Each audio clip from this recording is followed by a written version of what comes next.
Man, everybody's flooding in on a Monday stream. We already have Remy here, we have May here, and we have Mayhem here. Congratulations, Remy, on being first. You're first, you did it. You're first, you made it. You made it to the stream first, and you redeemed first. You are first, and you're going to dinner now. Lamau! I put some food. Oh no, Ness is drinking again? Pants grab. Welcome in, Macho Cat. But yes, I put some food in the oven before stream. And when I took the food out of the oven, the ground beef still had quite a bit of red in the center. And normally I'd be all like, yeah, that's good to eat. I'll eat that. After what happened in California, I made the decision to pop it back in the oven. So, I'm hungry. It's okay, I ate a slice of bread. So when I drink this sake, it'll be okay, hopefully, maybe. Making certain decisions on a Monday. It is Monday. What happened in Cali, lore time? Look up my Off-Kai recap stream from this year. That's all you need to know. Long story short, motherfucker was dying in Off-Kai. Unironically, I could have died in Off-Kai. But I didn't. So, because the gods have, for reasons beyond my comprehension, allowed me to live another day.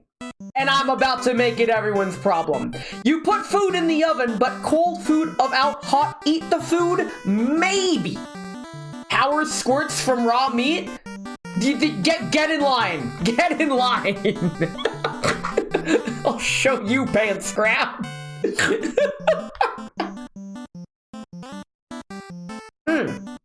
Today, I am drinking American-made Japanese sake. I can tell it's American-made because all the labeling is in English.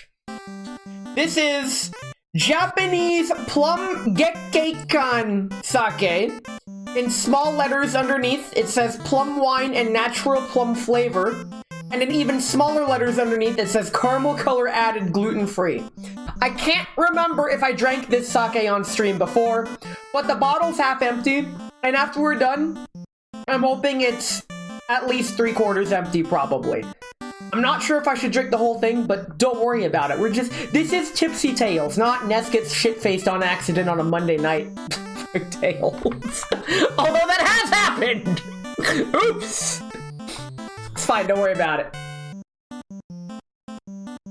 So as I'm sure, plum, more like plumpness. Motherfuckers calling me fat. Listen, I lost 8 pounds in California. I gained it all back. I am back to about 143 pounds. God. Unless you want me all plumped up. What am I, a cow or some shit? Lean beef? There's a joke to be made there.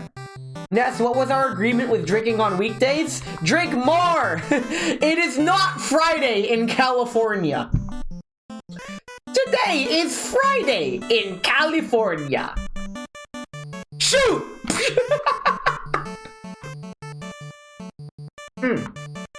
But yeah, the past few weeks have been rough, honestly. And you know what? I'm bringing back Tipsy Tales. Why not? Because I have something I want to talk about. And that is Drive 2011. Not to be confused with the movie of the same year and name, featuring literally me, Fur Ryan Gosling. So I get to do your part of the agreement? Yo, is that a Girls Frontline 2 reference? The agreement? Remy's a T-doll, and I'm gonna recruit. We're gonna do the Girls Frontline 2. Wait, Girls Frontline 2 is this Friday. In any case. Drive 2011. For anyone who does not live in America, well, first of all, what's wrong with you? Get with the program. But second of all, driving in America sucks. Insert the Ness1228 Drive 2011 meme. Yo, pull it up and I'll put it up on stream. I forgot to save the meme. No! How could I miss that meme? Shit! I had like 3 minutes to prepare this stream. And all I had to do was just swap out some stream assets because I have everything preloaded. In any case, driving in America sucks. And throughout my life, I've been the chauffeur for my family. I've been the guy that if you want to take a vacation, you're like, yo, Ness, can you drive 2011 us to the airport? Or drive 2011 us to the port? Or drive 2011 us to this location? And I'm like, sure, 2011.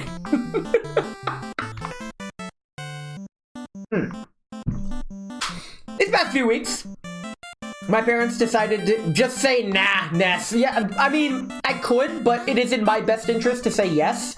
Because the more favors I do for my family, the more favors they do for me. See you later, Ness. See ya! So, with driving sucks. I'm just gonna say that right now. I'm not a fan of driving. I can drive 2011. Y'all know my record at the racetrack. I can drive 2011. My mom is always impressed by my ability to drive 2011. She says I'm a really good driver. Ohio? No, I'm in Washington. Welcome in, Alice. Hope you've been well. I'm taking little sippies of sake while I talk about driving in America. Oh hey, Exhibit A, we have someone here who I am 99% sure does not live in America, so I get to tell him all about how awful it is driving here. So, a few weeks ago, my mom going on a cruise vacation, right? She's retired, she can do what she wants, she really likes some cruise ships. Do you only help people learn Japanese, or do you help people learn English? I don't know how I would help someone learn English. I can try. The thing is, when teaching any language, you have to understand that language in a way that allows you to teach it. You have a question? Well, I have an answer. 7. That's my answer. What's the plural of Bigfoot? Bigfoots or big feet? That's a moot question because there's only one Bigfoot. So the plural of Bigfoot does not exist. That said, Bigfoot is real and he tried to eat my ass. Back to the story. Driving my mom to the port because she had a cruise vacation, right? You don't know that. There could be a whole Don't. No. Listen, my experience with Bigfoot was enough. I do not need to consider the possibility that there may be more than one. Okay? It's it. I need a second. Hive of Bigfoots or big feet? So, here's the thing. Big feet just sounds like a singular Bigfoot with even bigger feet. I'm gonna go with Bigfoots on this one. Like how the plural of Nesses is Ness appended by a number. I'm the 1228th, if that makes any sense, which it shouldn't. I would go with, you know what, why not? You have to count the number of Bigfoot population. It doesn't, good, that's what I was going for. You have to count the amount of Bigfoots / big feet. So this whole Bigfoot thing hinges entirely on English being consistent. Big feet just sounds like an OnlyFans account. I wouldn't know. Do we dare look it up? I'm not drunk enough for that. You can look it up. I'm gonna have to go with Bigfoots. Because... Oh wait, what if it's like deer? Where it's a plural of itself. Like, there's 3 Bigfoot over there? Maybe? It baseball hugs in my mind, is what I'm saying. I'm thinking it's his own plural. Bigfoots just doesn't sound natural, but then again, neither is Bigfoot, especially when he's eating your ass. But big feet sounds like something else. You're changing the name completely. I mean, then again, other animals do that too. I saw lots of Bigfoot, just sounds like a funny way of saying Bigfoot was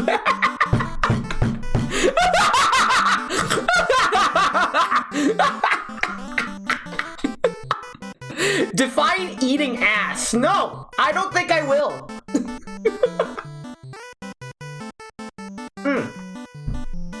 So the trip to drive my family to a cruise ship. If y'all have never been next to a cruise ships are absolutely fucking massive. They are ginormous. They are gigantic. You see them in pictures, I was like, oh yeah, that's a big boat. You think you know what a big boat is until you're fucking next to one. I never get used to it. Cruise ships are very large. How long was the trip and in what state? I'm getting to that. Ah. Man, and for the record, I wasn't the one on the boat. I wasn't boarding. I don't get that luxury. I'm the person that drives the family to the boat, drops them off, then has to fend for myself on the way back. And then I get to do it again a week later. Well, I answered one of your questions. It was a week. So, it was a few weeks ago. And I already doxed myself for the most part. Y'all know I live in Washington. One of the major port cities in Washington is Seattle. Known globally for its Space Needle, which is overpriced and overrated in my opinion. Aren't cruise ships just full of boring old people? Yes, and I'll get to that actually. Unless you want me to get for that now. Fend for yourself, is the road full of raiders? I'm not in Oakland, thank fucking God. But I read a study once that's probably outdated now, but the study claimed that Seattle was top 5 in the whole fucking country for worst drivers.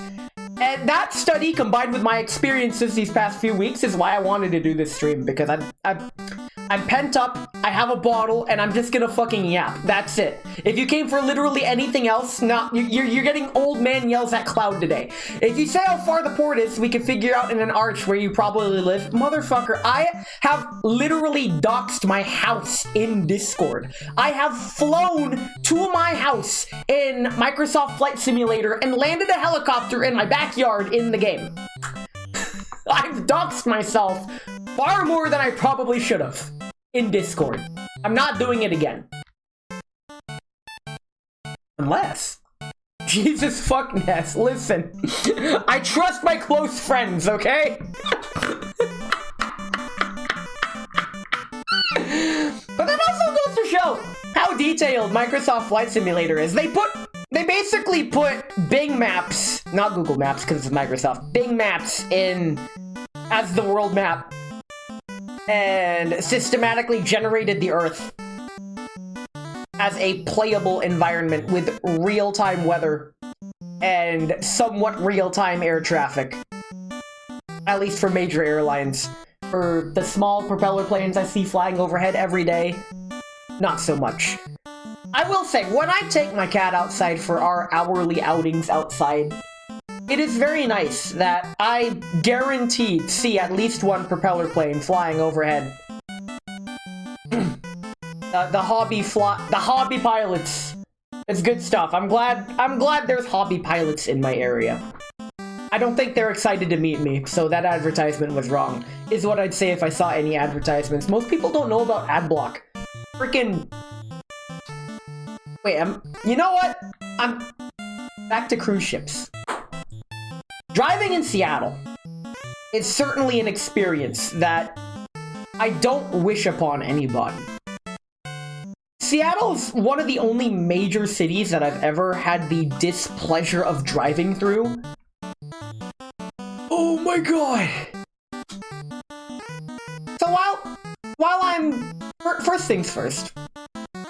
It takes about 10 minutes to get to my parents' house. I live pretty close to them. It's kind of convenient, kind of not, but I'd say the goods outweigh the bads. All I gotta do, hop in the car, drive through my town, cross the bridge, drive through the neighboring town, bam, I'm there.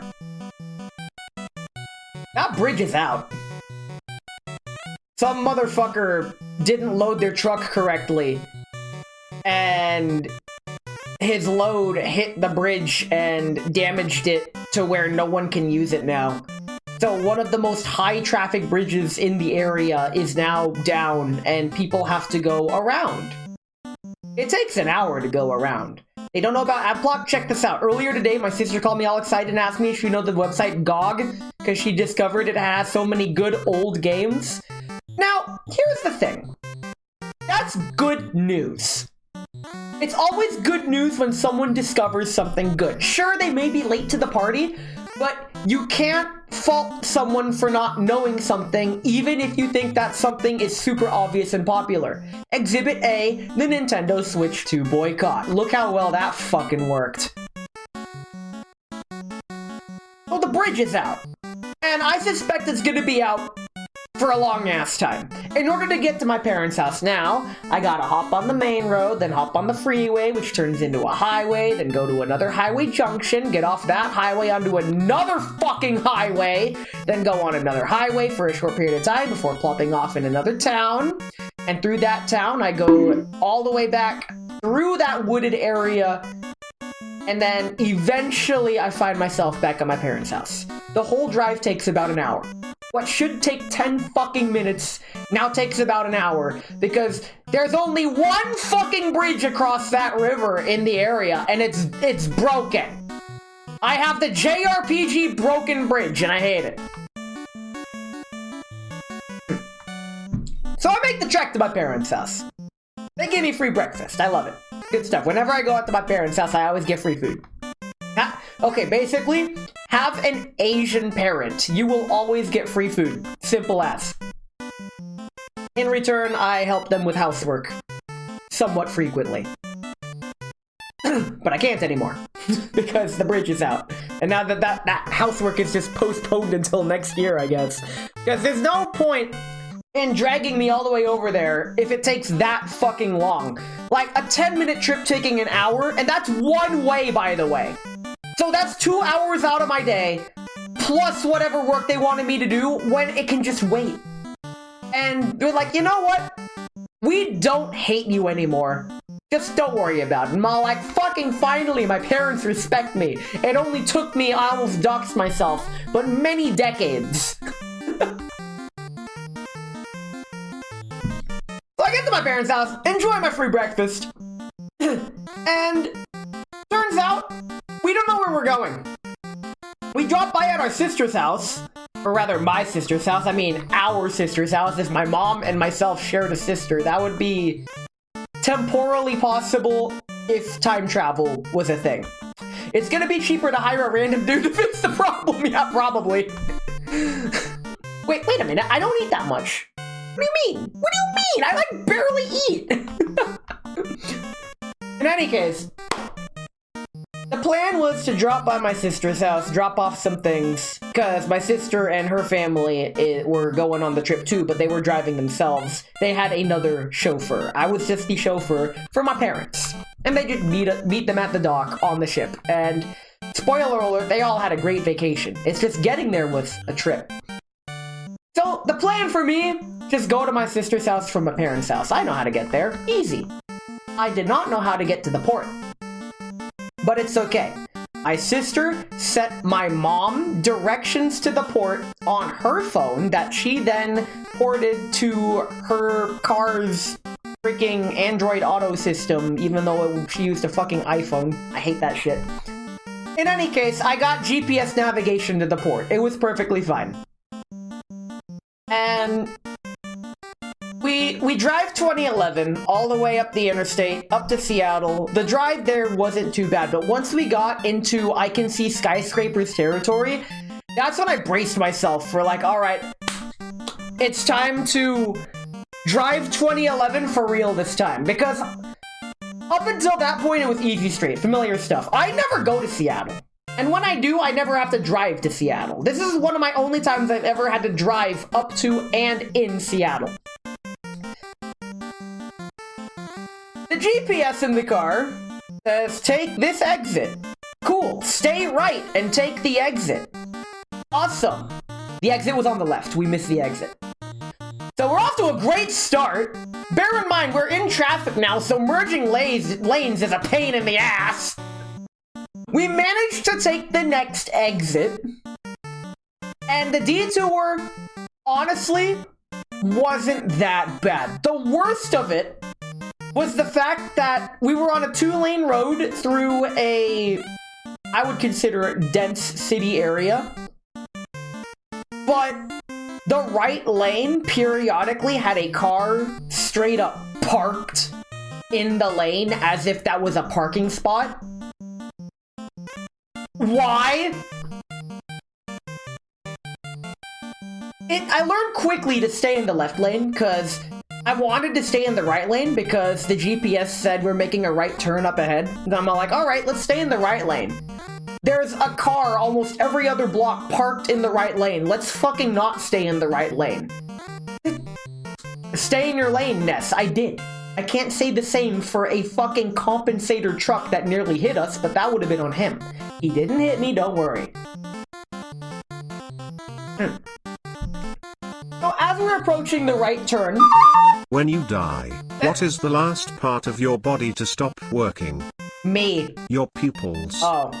They dilate. God damn it, Corp. I did not see that one coming.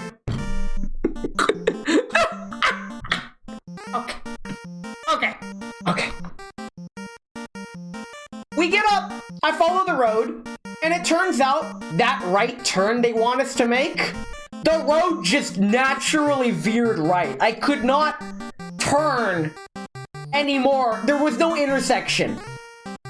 The road, I'm like, this GPS is dog ass. What are we drinking today? I believe you were here when I was drinking this, Core. It's Japanese plum gekkeikan, and in smaller letters underneath, plum wine and natural plum flavor, and in even smaller letters underneath, caramel color added gluten-free. It's very sweet, plum wine. Core, I haven't forgotten about us. Don't worry, your plum wine will be coming eventually. Give me gluten-free liquor? I hardly know her! Why am I like this?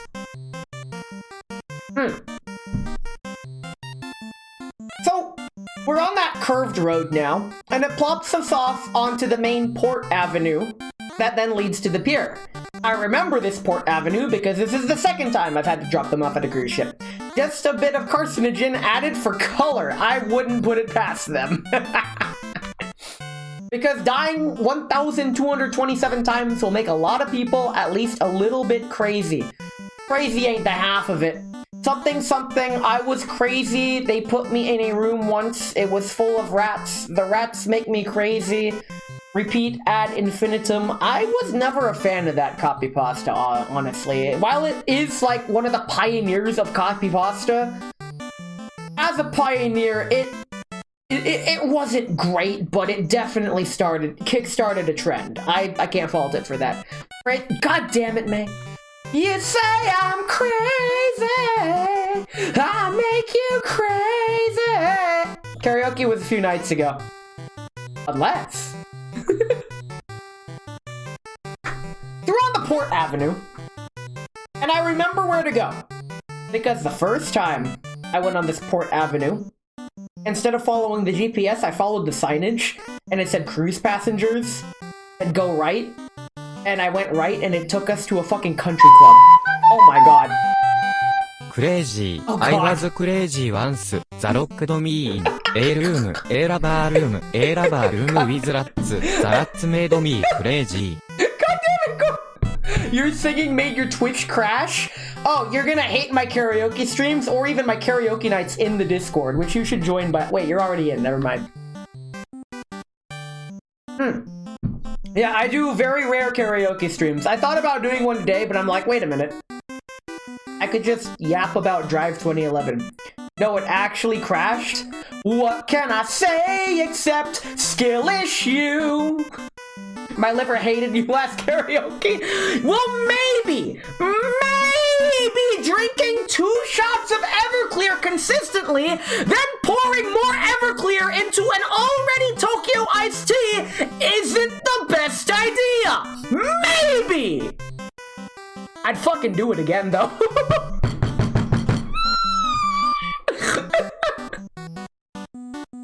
Even though I'm not the one that did that. So, learning from last time, we turn onto the pier, and honestly, what I do here is 3 shots. No, excuse you. You drink responsibly, mister. We are drinking responsibly. Responsibly is what we're drinking today. We're actually drinking plum sake today, but you get what I mean. Can I post your favorite copy pasta? Do you even need to ask? You could post whatever the hell you want, so long as it is within Twitch TOS and my rules. I have really stringent rules listed below the stream. There's some streamers whose rules are a fucking EULA agreement that's way too fucking long to read. So are mine. So, responsibly is a brand of vodka. No. No, you can't do this to me. You can't do this to me. Excuse me. You can't do this to me. Because I'm gonna drink it all the time. No! I've acquired a taste for sipping vodka, which you're not supposed to do. I mean, it beats the alternative of chugging it. Hold control and type WTF for fancy WTF. I don't think that's how that works. Hey, May, you found it. Holy shit. Wait. Oh, crap, you actually found it. Oh my god. Oh my god. May has dug up a buried treasure. Ladies and gentlemen, may I present to you Drive 2011.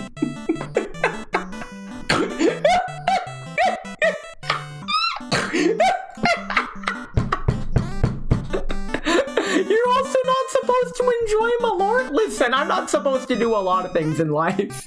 But here we are. But yeah, it's shit posts like these that make my fucking day, honestly. The best part about shitpost tasks like these, they don't have to be high effort. Shit like this gets the job done. I will send you my PNG if you want to use it. I don't give a shit. I spun this up in like way too much time in Photoshop.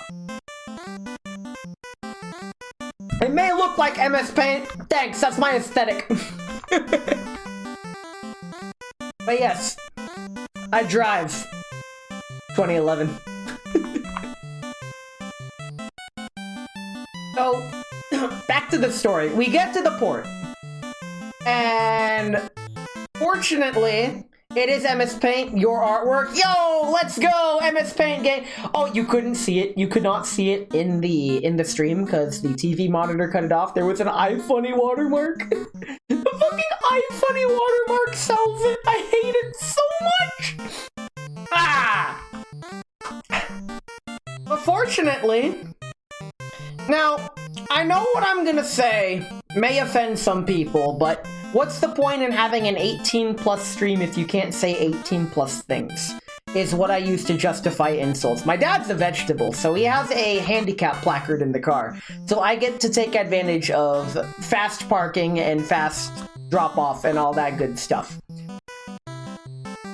Putting on the handicap placard, we pull up to the ADA thing, and it turns out there's somebody already there taking his sweet time, and I'm holding up traffic because with me in the way, one lane is clogged because the ADA drop-off point is the first lane drop-off lane in the lane, but the guy's car was parked in, he was almost parked perpendicularly to the sidewalk. Like, how? First of all, you're gonna Austin Powers yourself. Second of all, how did you do that in this mess of traffic? Everyone's trying to board this cruise ship. And third, I'm actually impressed how he managed to do that. Kudos to you. I made sure to give him some space to back out and actually get out. I'm not that guy who pulls right up to you with no sense of spatial awareness and then makes you figure out how to get out of the mess that I just made worse for you. No, he was able to get out quite easily thanks to that. And I just pull in, drop off my parents' art, and we're good. I quickly key in my own address to the car's GPS and I head homeward bound. It was a very easy drive. Is what I would say if it was a very easy drive. Oh my fucking god, getting out of Seattle was miserable.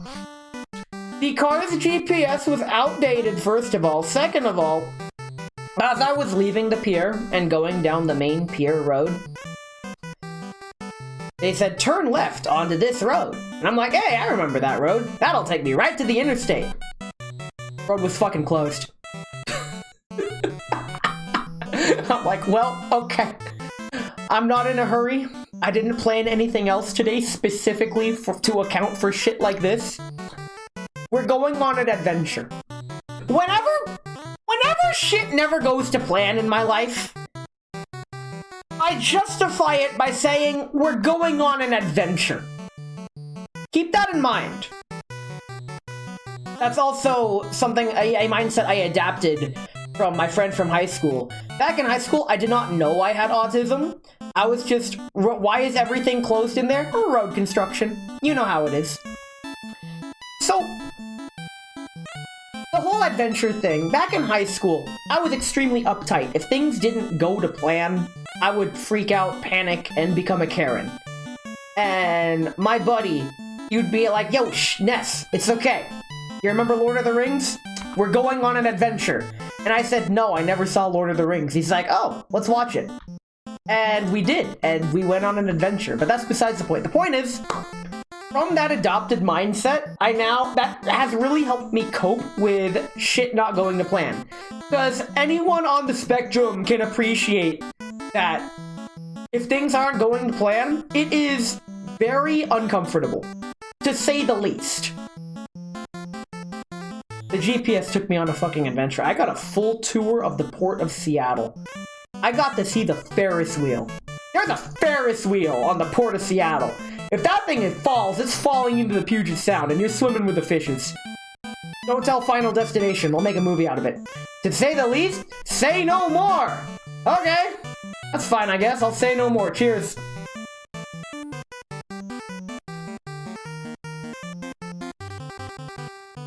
But I'm not done with my story. So, it was raining, as it does in Seattle. Traffic was miserable. Which, to be fair, they closed off the port road directly to the interstate, so I'm pretty sure I just got caught up in that traffic. Lo and behold, half the cars were going to the interstate. And despite the rain, I saw people on bicycles and scooters and stuff. And I'm like, okay, this is city life. I'm a country bumpkin. I am not used to city life. This is actually eye-opening for me. I found it quite fascinating how people get around. After 30 minutes of stop-and-go traffic, as well as traveling on some of the steepest hills and inclines between blocks that I felt, because it was raining, I was so scared that I would stop on the hill and then my tires would not have enough traction to get up the hill and I'd start sliding backwards. That has happened in my old van before on another hill. Fortunately, my mom's car has four-wheel drive and has relatively new tires, so I was able to make it through pretty easily, actually. Fortunately, but I didn't want to count on that. I eventually make it through, onto the interstate, homeward bound, and I'm all like, okay, I'm on the interstate. We're good.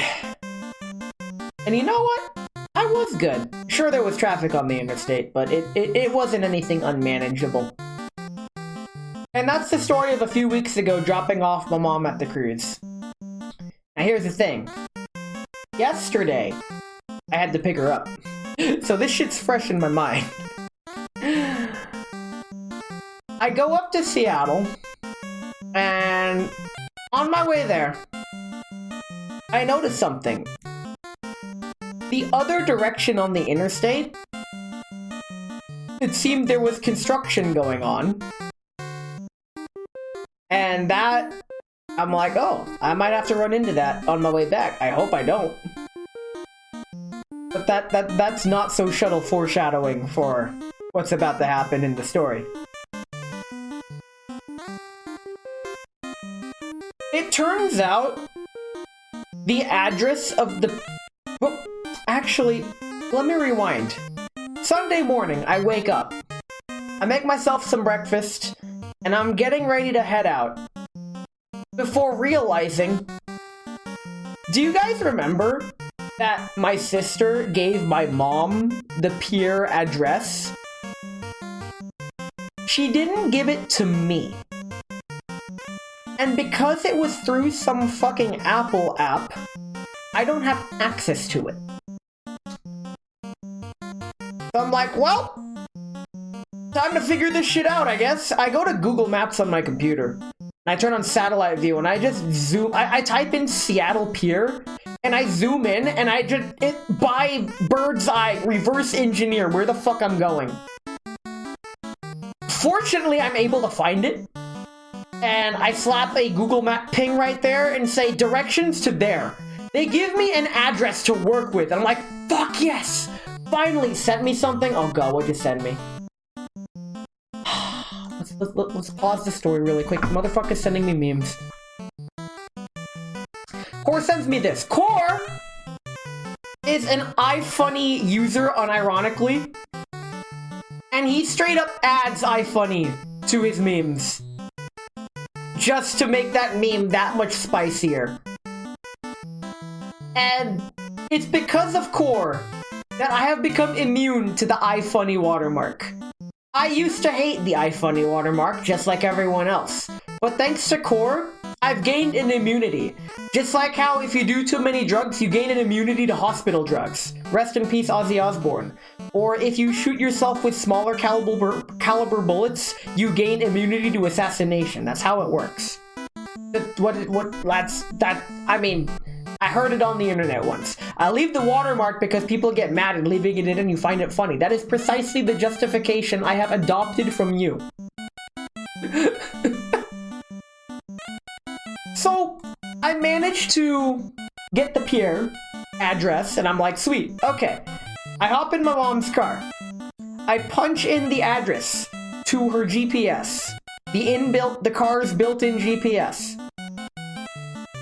Address not found.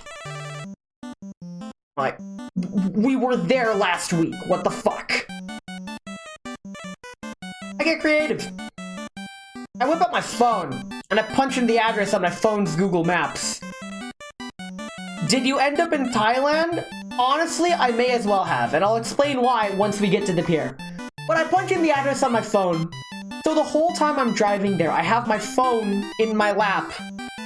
And I occasionally... Basically, I know how to get on the interstate. I get on the interstate, and when I need to check where to go, I have my phone in my chest pocket. I whip it out, look at where the next exit and turn direction is, put it back in my pocket, and continue onward. Ness took a wrong turn in Albuquerque. Sauerkraut. So, going through the interstate, I noticed the other directions, like, oh, there's construction going on. It looks like we'll run into traffic. And that traffic looks backed up for days. So I'm like, okay, let's put a pin in that and come back later. I make it to Seattle, and I remember that exit that we missed earlier. I did not miss that exit this time. And it turns out that exit just took us right to the fucking pier. Very simple drive. Now, I say took us right to the pier, but it was a straightforward drive 2011 to the pier. That drive was a 3-lane, one-way road where people actually played nice somehow. I was very surprised. I thought Seattle drivers were supposed to be miserable.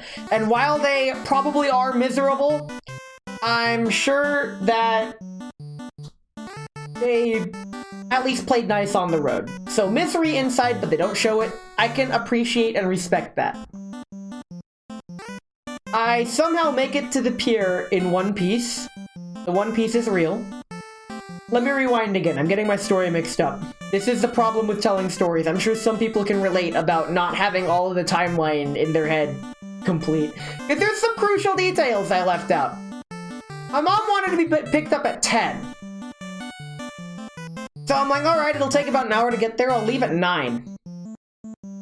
And at about 9:20, I get a call. And fortunately, it gets registered through my mom's car, the HUD, because I hooked it up on Bluetooth and was playing the Midnight to keep myself calm. Yes, I love the Midnight. New album October 3rd. I'm having a listening party in my server after stream on Friday when it comes out, if y'all want to listen with me. But she gave me a call at 9:20. It's like, hey, we're here. And I'm like, oh, I'm on the interstate. And she's like, okay, we'll just wait in the ADA area. I'm like, okay. I wouldn't get there for a while. I make it to Seattle. I make it to the port with relatively no issues, except for the fact that because the cruise ship has just docked, everybody was single file to the pier, and oh my god, traffic was miserable. Oh! Unfortunately, everyone played nice. And while yes, we were single file, it was a two-lane road, one to the pier, one away from the pier. And on the way, I noticed something, a trend. Since I was stuck in stop and stop, not even go traffic, just waiting for the queue to the pier pickup area to move forward. All the cars leaving the pier, having picked up their passengers, I noticed something. If it wasn't there were two kinds of cars. I was desperately looking, like genuinely, actively looking for anything other than the two categories I'm about to describe. The first category is a yellow cab taxi driven by a frail-looking Indian guy. And I can vouch for these frail-looking Indian guys. They are great taxi drivers. I took one in California from Offkai. Remember that? It was a good ride. They know what they're doing. I trust them with a cab ride. The other category was the obese, middle-aged person. I don't even need to explain anymore. In either a compensator or SUV. Large SUV. Like, there was nothing else. Those were the only two. Other than a fucking semi. There were semis coming from the cruise ship pier. I'm like, why? Why coming out of here? You know, in hindsight, maybe they had some illicit cargo or something they were going to and from the cruise ship. Maybe they were doing some other operation there. It's none of my business. All I know is that one of the semis started veering my direction and almost hit me, and I'm all like, motherfucker did not put nearly as much time in American Truck Simulator as I did! Clearly not! I have 100 hours in that game, by the way.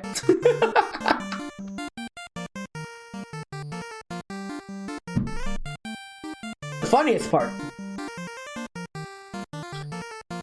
In that line of cars leaving the pier was my brother-in-law and sister. And my 2 nephews. We had a funny roll down the window as we passed by each other moment.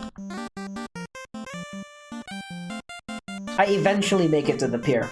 Eventually. It took about half an hour to travel about half a mile. It was disgusting. And lo and behold, once again, there's someone turned perpendicularly in the ADA parking area, or the ADA drop-off pickup area. And I'm like, how? Literally how? How do you manage that? I don't understand. You pull, there is a lane, an entire dedicated side lane to pull in cleanly. How do you just Austin Powers your SUV into the ADA, and then it dawned on me. It's ADA, of course they don't know how to drive.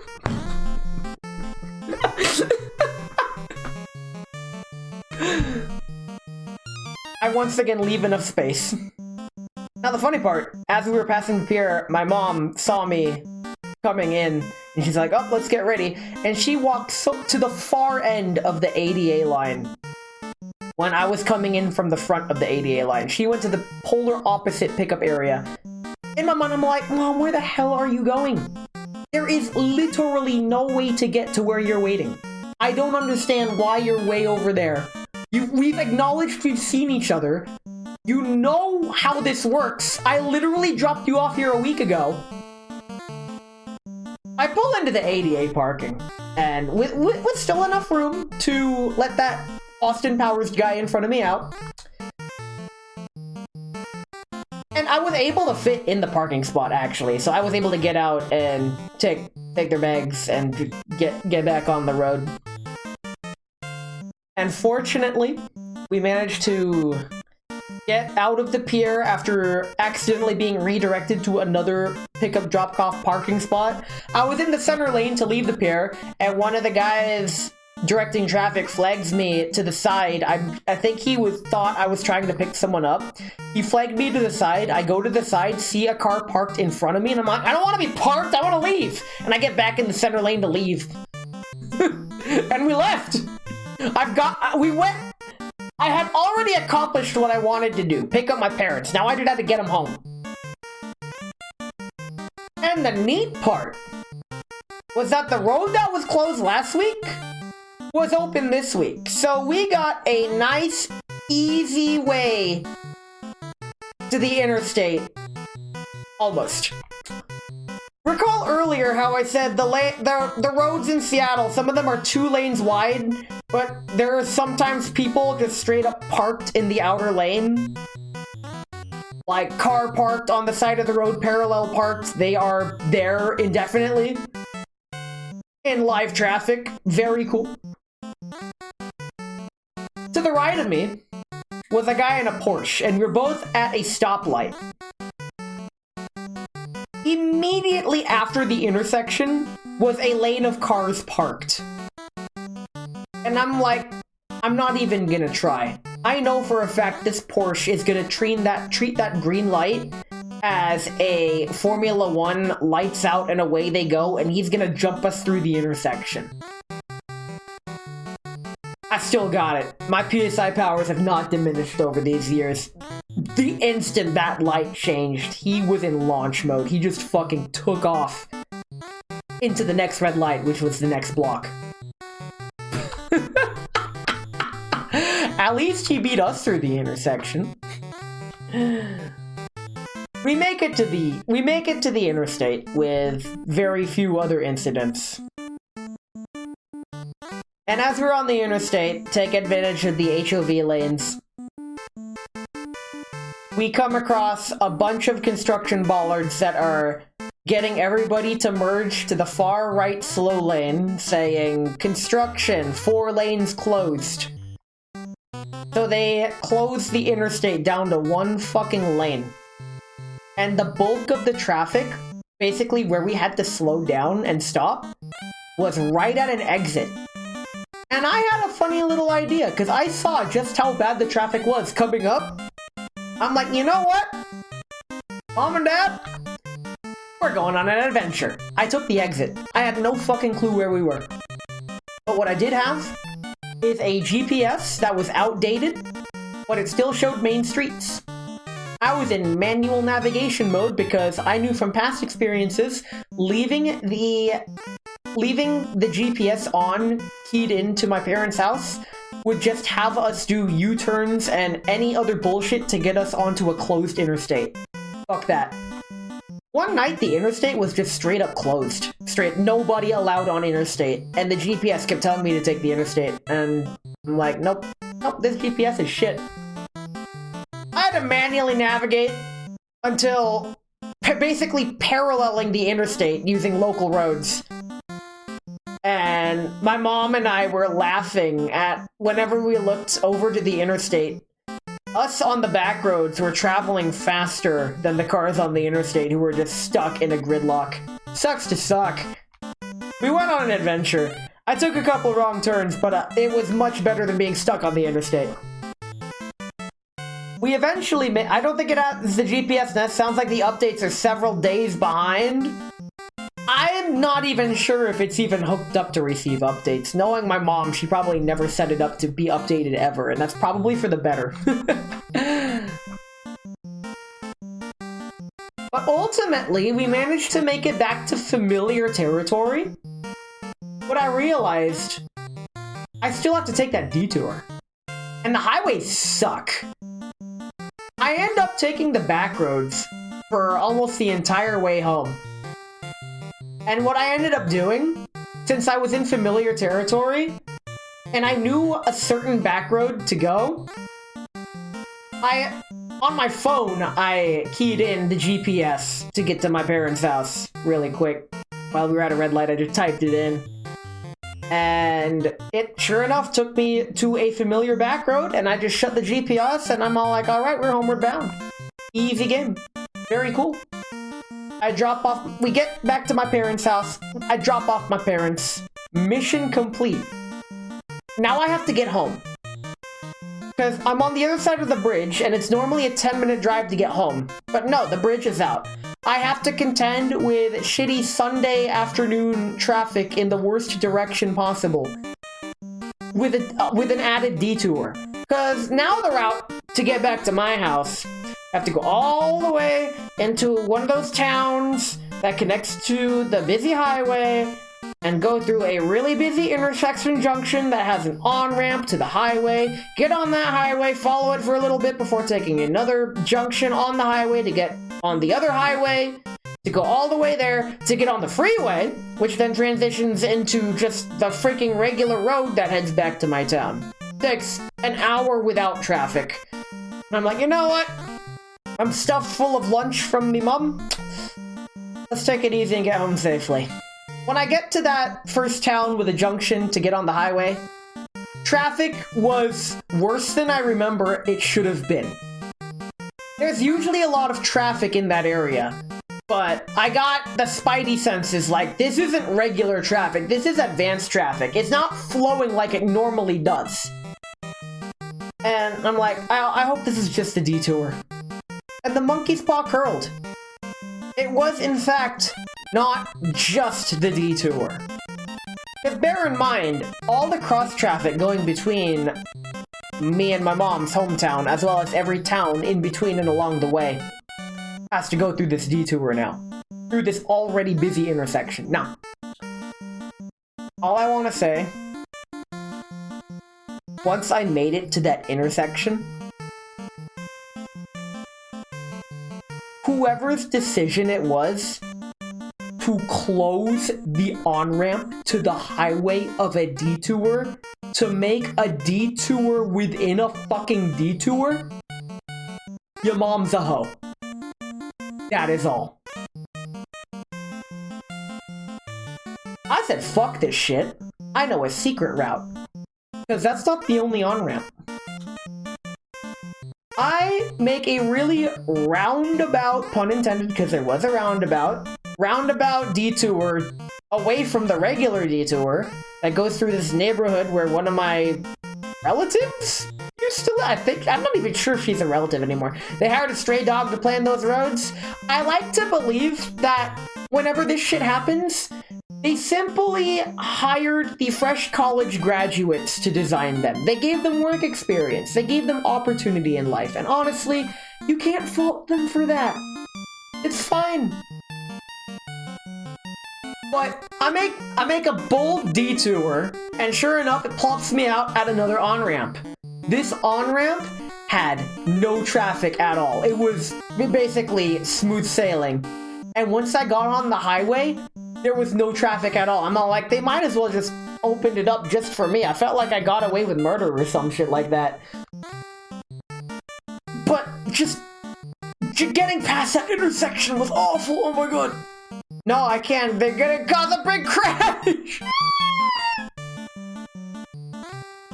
I managed to make it home, finally, and I was dead tired. I was on the road for at least 5 hours. Oh my god. Ugh.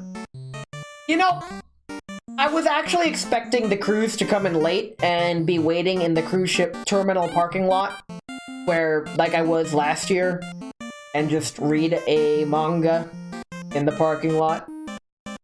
No, I didn't get to do that, so my manga is still unread. I could read it, and I should read it, but it's fine. That is the story of me these past few weeks.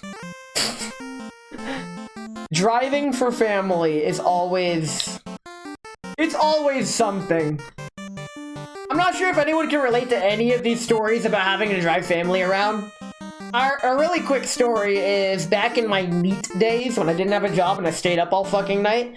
My sister, who did not yet have any children, and my brother-in-law, who I don't think they were married yet, they were going on vacation around the world and their flights left at like 3 in the morning. And they knew that I would already still be awake and in my prime awake hours. And they're like, hey, could you drive us to the airport? You're awake anyway. And I'm all like, sure. So that's just being in the right place at the right time. Skill issue. Skill issue. It was a fine drive to the airport. I got to put on freaking, at the time it was deadmau5 that I was listening to. His 4x4=12 album is a mood.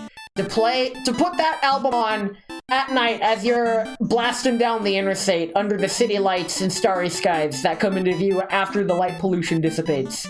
That is a mood that I cannot sell enough, but that's a core memory. That's pretty much all I want. That's all I had today, actually. Just a short little stream. Just chilling out, maxing, relaxing, all cool. Just drinking some sake and feeling not very cool. I'm hungry. I'm gonna go get my food. Give me a raid. Oh, Dewey's on. Dewey's also just chat. What issue. Skill issue. What the fuck? What did I do? What's wrong with it? Just chatting stream on his Monday. Fucking. We're raiding Dewey VT. Dewey VT. Raid wait, how do you spell it? Dewey VT _. There we go. That's why it didn't work the first time. Dewey VT is a friend I met at Offkai. He does ASMR streams. No more tail. Do you want me to do a Bezos break and pull more tails out of my ass? I can cancel the raid and extend the fucking stream if you really want me to. I don't really have much else to talk about, though. Yeah. Okay. Okay. Well, first of all, if I'm gonna do that, we need to throw a Bezos break, then. And, oh, Cat, we're not going outside yet. The people want me to stay here, so you're gonna stay here, too. Alright, when we get back, I guess I'm talking about more shit. I'll figure it out. Until then, don't watch the ads. It's not worth it.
Cat cam jump scare. Get jump scared. Look at this cat. You can barely even see the cat. When she lays down, you can see the cat. Look at this cat. We have a cat. Yes, I've been drinking straight from the bottle. No, the bottle's not green this time. But it's okay, they added caramel color afterwards. Look at this cat. He's been putting up with my shit for years. And she has to put up with even more of it now. She wants to go outside. How old? The cat? Good question. She was old enough to be this big when I first saw her in 2016. But I'd imagine she was still relatively young back then.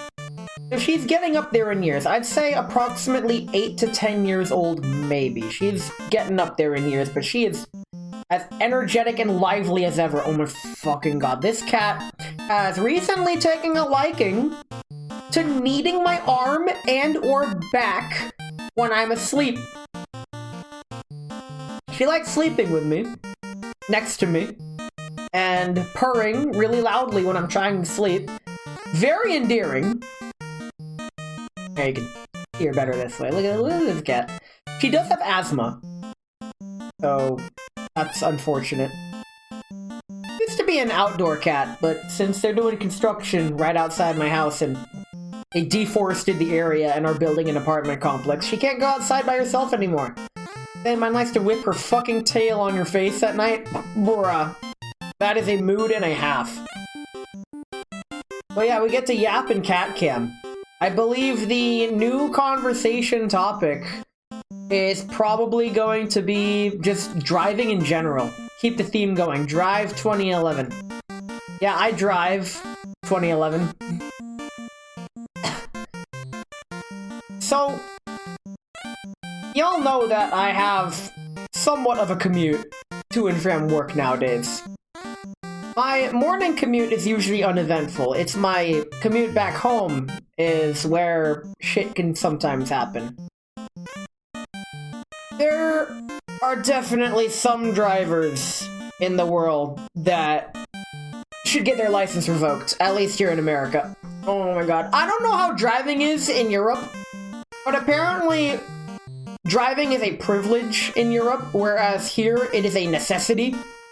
So they lowered the passing standards for driving to the bare minimum, and they don't do retests or anything. So once you get your license at 18, because some minimum wage DMV proctor doesn't give a shit, and you didn't pass, but by giving you a not passing grade, they would have to write up a report, and they're not getting paid enough for that, so they pass you through anyway. Don't ask me how I know. The average driver here is not that great.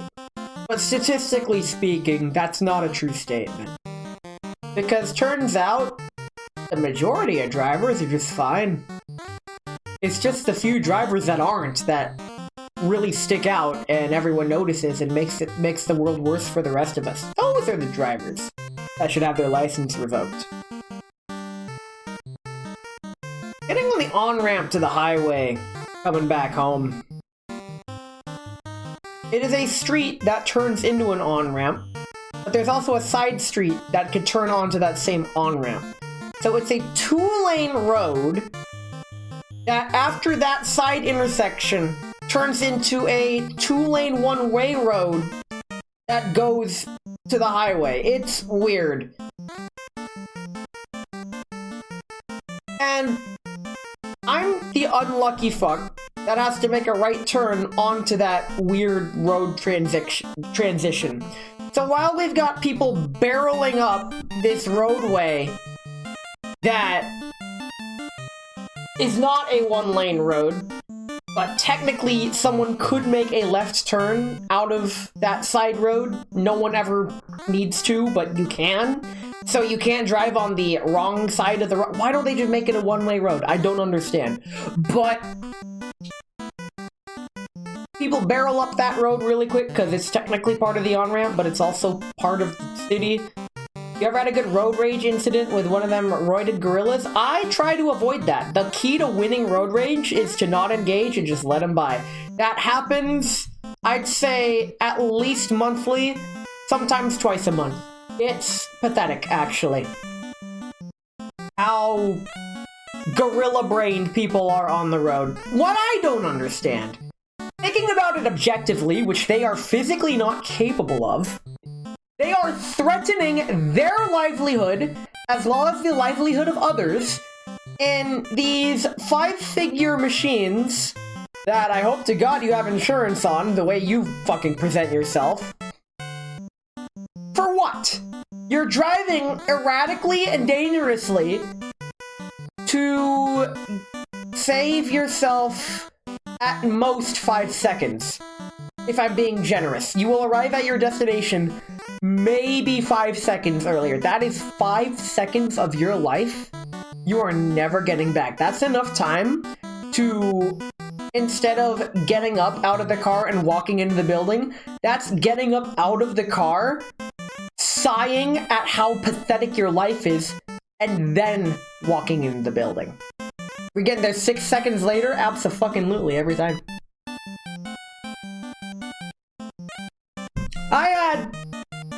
I have the unfortunate circumstance of I always am in the left lane, because that's how the road works. I come into the left lane onto a 5-lane strode. It turns into a 5-lane strode, and I have to get eventually into the right lane to get into the right turn lane to get on the highway. Merging in a high traffic area like this involves the cooperation of people who either need to get by or also are trying to get onto the highway. But the highway is after making a left turn at a really funky, weird one-ish way intersection, where I'm coming down not a one-way street, but it leads to a one-way street, so I have to turn left or right. Everyone's turning left because they want to get on the highway. I'm in the left lane. I need to merge right to get on the highway. Cool. Great. There's 2 lanes to the intersection, so both left turns, and it's very common for people to use both lanes, as well they should, and merge right to get on the interstate. Great. I make my left turn, and I see a gap. I come cleanly into a gap in traffic. I'm like, oh, I can merge. I turn on my signal, and I hear the roar of a compensator. That gap closed up, and that compensator fucking floored it just to spite me. I was already way in front of him with a gap to merge into traffic. I turned my signal, he floored it, and he flips me off. And I'm like, I have no words. Compensator? I hardly know her. For those who don't understand what I mean, a compensator is a oversized large pickup truck. The only reason you'd own such a truck is if you were compensating for something. Hence, I call them compensators. And he definitely needed that truck, I'll tell you what. Holy shit. But yeah, it makes for a funny story, honestly. I just slowed down, let him by, and had to merge behind him. But in doing so, I held up traffic in my own lane, because I had to slow down to let him by. So his idiocy ruined things for everyone around him. Which, you know what? That is one of the things you learn in public school. Collective punishment is a war crime, covered by the Geneva Suggestions. Every public school in America enforces collective punishment on their students as a class. That's one of the things you learn in school. It takes one dumb motherfucker to ruin it for everyone. And that is a life lesson that you learn at an early age, and you get instilled the hope, oh gee, in the adult world, I'm sure everyone's mature, and nobody is that fucking retarded. No.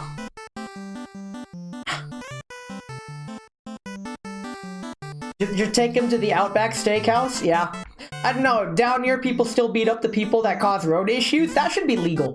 I'm drunk and I'm gonna start saying wrong opinions, so you better fucking watch out. I genuinely feel like it should be illegal that if two people are in a road rage incident, they should be allowed to pull over to the side of the road and just fucking fist fight. I feel like that would solve a lot of issues. And I say that because I've watched a few hockey games. 2K likes to show me hockey games. And my first hockey game that I ever saw, I saw one guy throw his gloves down and gesture to the other guy like, hey, wanna fight? And the other guy's like, fuck it. He throws his gloves down and they just get into a fucking brawl out in the rink. And everyone else stops playing and the refs come over and the ref's like freaking watching. Like he's waiting for an opportune moment to determine who wins the fight and then take someone to the penalty box afterwards. I'm all like, 2K, is this freaking NHL sanctioned fighting? Is like, yeah, it's part of the sport. And robbers too, they ganged up by people, kind of brutal. Lamau. Yeah, no, I am full of wrong, uneducated opinions that I try to keep to myself. So just know that I am wholly aware I don't actually fucking know how to be a civilized human being. No one ever taught me.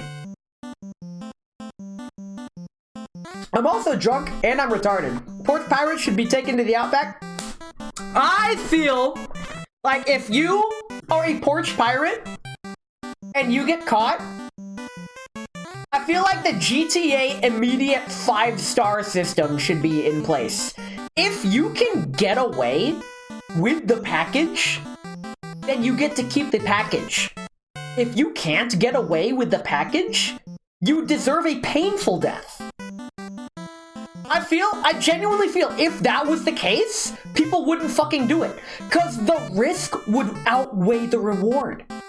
If someone stole your package, like you had video evidence, he came up, stole the package, you had like a video camera there, and you chased him down and beat him to a pulp, I feel like that should be legal. That's just how I feel. How did I get from bad drivers to beating people up? Right, we're talking about drivers. I like to believe I'm a good driver, but the only evidence I have of that is that I went to a pretty in-depth driving school that was a lot more stringent than the state requirements. Just fill the box with a time bomb that explodes or remote detonation. That is brilliant. That is brilliant. They'll still do it, but yeah, I don't know. When I'm saying these wrong opinions, and I'd like to wholly emphasize, I genuinely feel that my beliefs are incorrect. But they're what I believe, so I keep them to myself. God bless America. It is my First Amendment right to have these opinions, and I'm even allowed to say them, but I'm pretty sure that's not in my best interest to do so. I just keep them to myself, unless I can make it funny. If I can make it funny, then yeah, a porch pirate got impaled recently on a fence here. Government sided with it, as well they should. What disturbs me a lot when I'm ordering online, there's no option for signed package. That should be the default. Or at least give me the option to say courier requires signature. Because I am more than happy with having to go pick up at the post office and sign something just to get my package rather than leaving it on my fucking porch. Fortunately, almost all of my packages from Japan require signatures, thank God. I can't imagine someone running off with my Hollow merch. They'd open it and be like, what the fuck is this shit? And then they'd fall down the rabbit hole. And then they'd go broke. They'd turn into normies. Oh no! Oh, shit.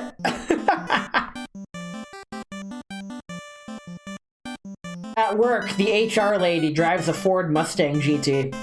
And she knows I'm into race cars. And she's like, yo, Ness, would you like a car like that someday? And I'm all like, no. For the same reason, if you ask any MotoGP rider, those professional motorbike racers, you ask them what they ride on the road, they simply say they don't ride motorcycles on the road. I don't want a race car on the road. I want a reliable beater car that's cheap, gets the job done, and I can put a Bluetooth speaker in it or some shit. She's grooming you, dude. She's twice my age. Oh my god. Well, not literally twice my age, but you know what? Hag love, I guess. I use a lot of hyperbole when describing people. So what? I mean, she's probably already taken. It's fine, though. That said, it slightly bothers me how believable that is. That she's grooming me. I have been accurately described as basically a shotta that gets all the MILFs. And while that's not true, and I'm not sure if I'd like that or not, I have been accurately described as somebody with the head and face of a Yakuza side mission character and the body of a 12-year-old. And it's fucking funny, but it's painfully accurate. On getting in your head, you don't want what's in here, dude. I don't want what's in here. But there. Okay, I'm really feeling the buzz. This is good. The problem is, my driving stories, I only planned for this an hour stream. So you guys get to watch me desperately struggle through the reaches of my mind for just chatting content. Because if you're not a professional yapper, just chatting streams are actually difficult. And here's why. When you're doing a just chatting stream, you don't have a video game or something to fall back on for stream content. You just have your stories, your yappings, and ramblings. And if you can't keep the ball rolling, and you can't keep the stories flowing and the interaction going, the silence is deafening.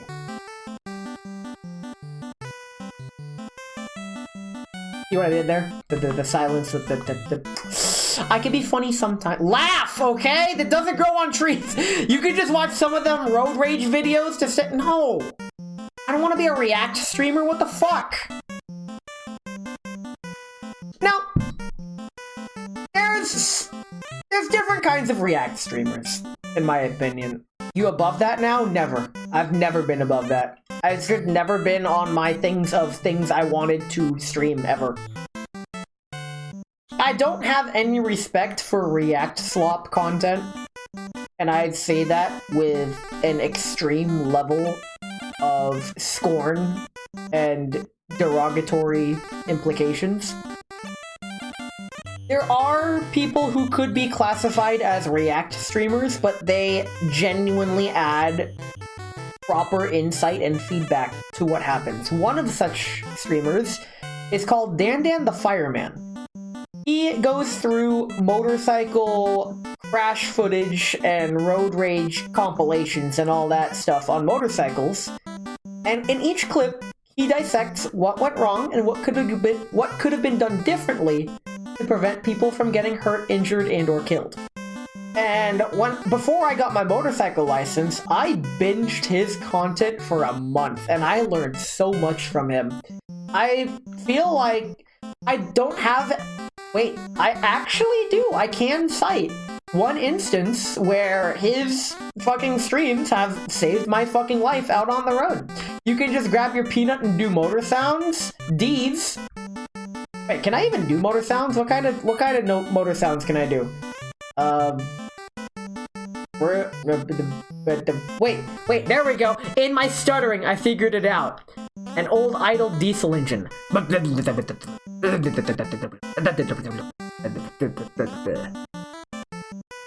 It choked and ran out of gas, sorry. It feels like it's good when the streamer knows the subject matter. Bold of you to assume I know jack shit. I've been speaking out my ass this whole time. But while I was coming home on my motorcycle, one of the worst things you want to... Basically, when you're on a motorcycle, few things strike more anxiety than you driving in your lane and somebody making a left turn from the opposing lane to cut in front of you.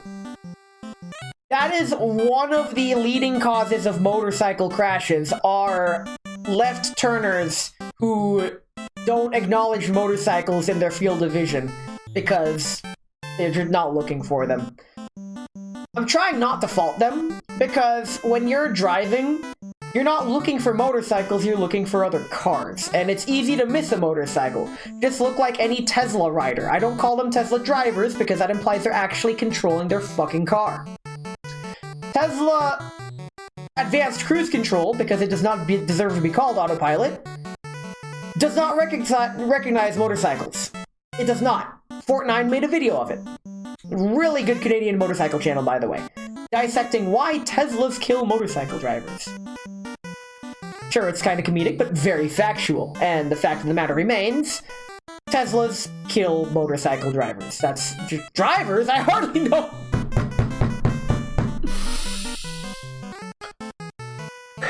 It doesn't detect them at all. The problem with the detection is that it sees the headlight, it sees the double taillight of the motorcycle, but doesn't register it as a car. It either doesn't register it because it only sees one red light, or in the event that there are two close together taillights, it registers it as a car that is far away, and doesn't realize it until it's too late. So if you believe that AI is gonna take over the world, it will in the worst way possible. When I was in college, nothing turned me away from robotics than taking a fucking robotics course as part of my engineering degree. Oh my god. I have mixed feelings about having an understanding of robotics. On one hand, it pisses me off that I now know too much about robotics to be able to suspend the willing suspension of disbelief when it comes to AI taking over shit. Makes sense, taillights are too small so it takes us 40 feet away. Something similar to that, but yeah. I went from, hey, robots are cool, to, I fucking hate robots in the span of 3 months. That's what college will do to you. And that's what pursuing any passion in college will do to you. It will make you go from, hey, I like this, to, I never want to do this again. I remember watching an animated short film, not a short film. It was in widescreen aspect ratio, 16:9, about somebody from art school. And it was simple. There was a journalist going to an art university saying, and here's where some of the finest art graduates come from. Oh, here's one from now. And he interviews the artists all like, so, what degree are you studying? And the artist just nonchalantly walking by, it's all like, I quit. I'm dropping out of art school. I'm not passionate about art anymore. And I'm like, I'm not even an artist, but that still speaks to me.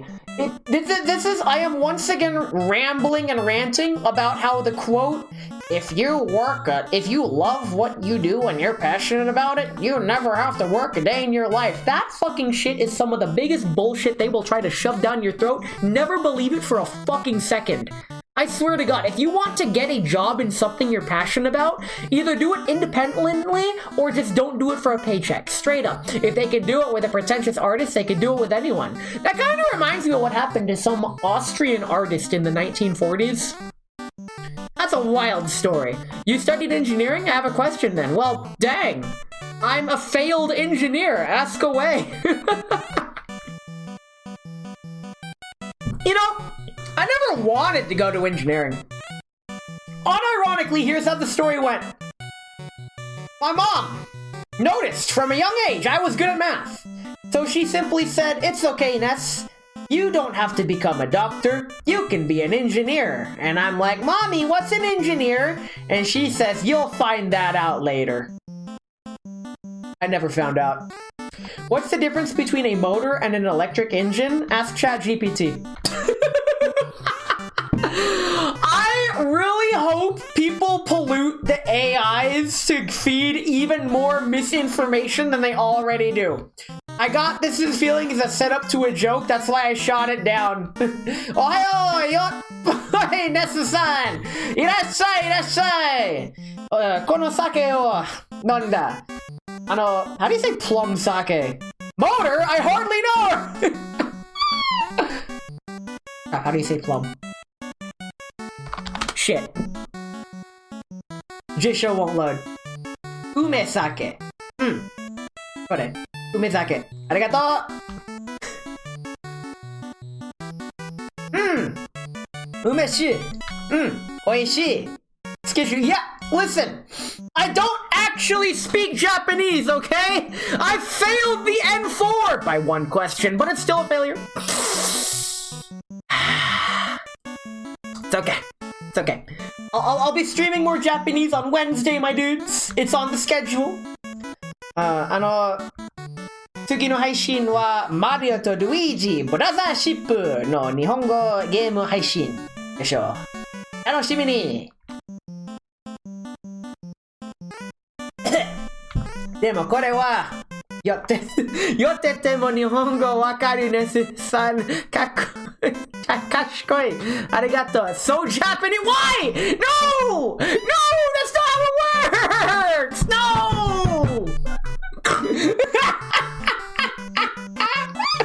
It's fine. It's fine.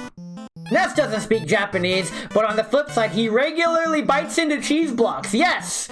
More of that this Saturday. 私もちょっと寄ってて。Are you sure you wanted to say 寄ってて？その漢字の寄ってて日本語わかる。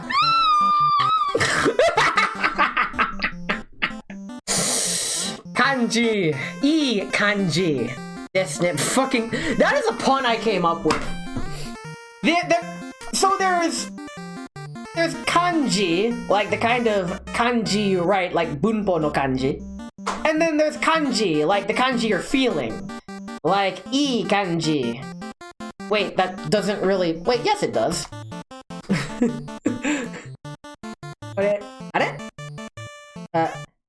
Hen... Eh? Jisho, save me.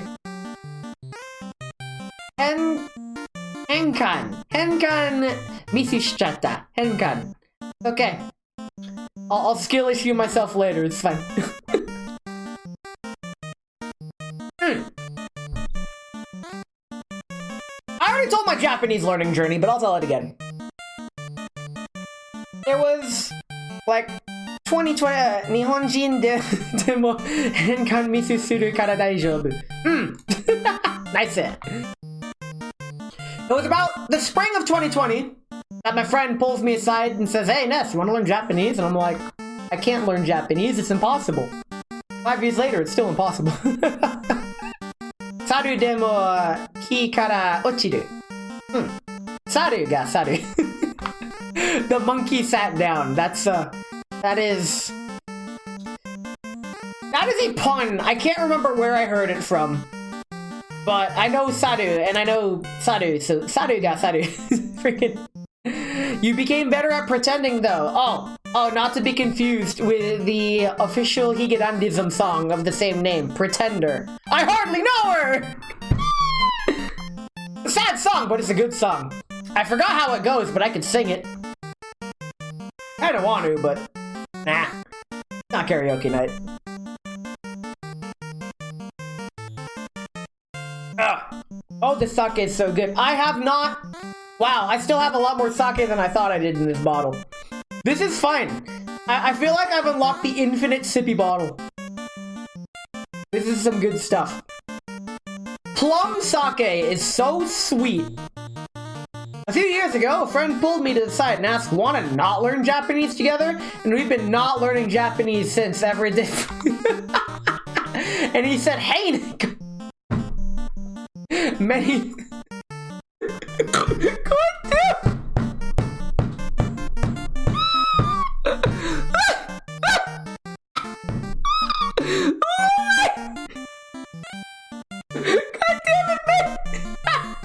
That's for no particular reason. What site did you order cheese from? So, the only site I've ordered cheese from was for the baked cheese from the last cheese collab. And that is from the cheesebrothers.com. Let me get that URL for you. Cheesebros.com. I will DM this to you. And call it a day. No, I won't. I'm still streaming. I'm still live. I have a not job to do.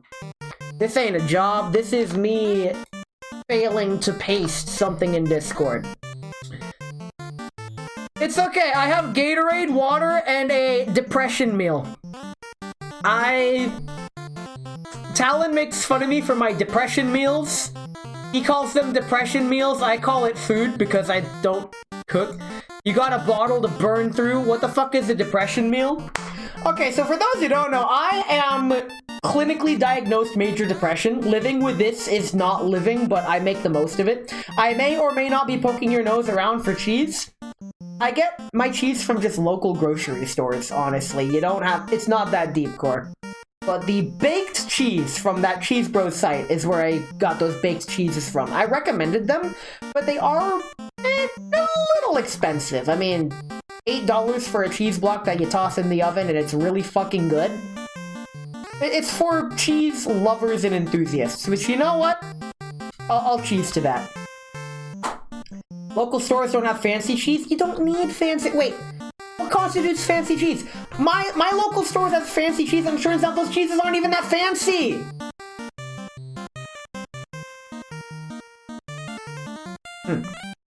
Long-aged Gouda. Okay, understandable. You're gonna need to get that online or something. May-nose cheese to... Excuse you. What was I talking about before the cheese took over? Right, depression meals. When I join Talon's streams in the morning, he asks me what I have for breakfast. And yesterday morning, I explained to him what I explained. It wasn't yesterday morning. I explained this to him live on the Cheese Collab. And I'll explain it to you now. Since when is Gouda fancy? When it's really aged a long time. I explained him, I had recently inherited a few 1-pound blocks of ground beef. There is no room in my freezer to fit these 1-pound blocks of ground beef. So I'm like, damn, I need to eat these before they go bad. So what I did, I laid out some rice. Then I took the ground beef and spread it over the rice. Then I threw it in the oven. The juices from the ground beef would seep down into the rice and cook the rice. So I'd have meat rice with meat on top. I didn't even season the meat. And that was the meal. I would then, for breakfast, cook an egg and throw it on top and call it good. Yeah, spread that shit. Welcome in, 2K. I'm recounting my depression meal from earlier. Cheese Bros has a 7-year ale wash age Gouda. Holy shit. Fair enough. Yeah, that's some pretty good stuff. Well, yeah. That when I explained to Talon what I was eating and how I made it, he said that is one of the most depressing meals he's heard. And I'm like, wait, so eating an MRE isn't depressing, but that is? You ever had an Aussie peck? What the fuck is that? I have never heard... Google! Pull up Aussie peck. Aussie peck, let's read the AL overview.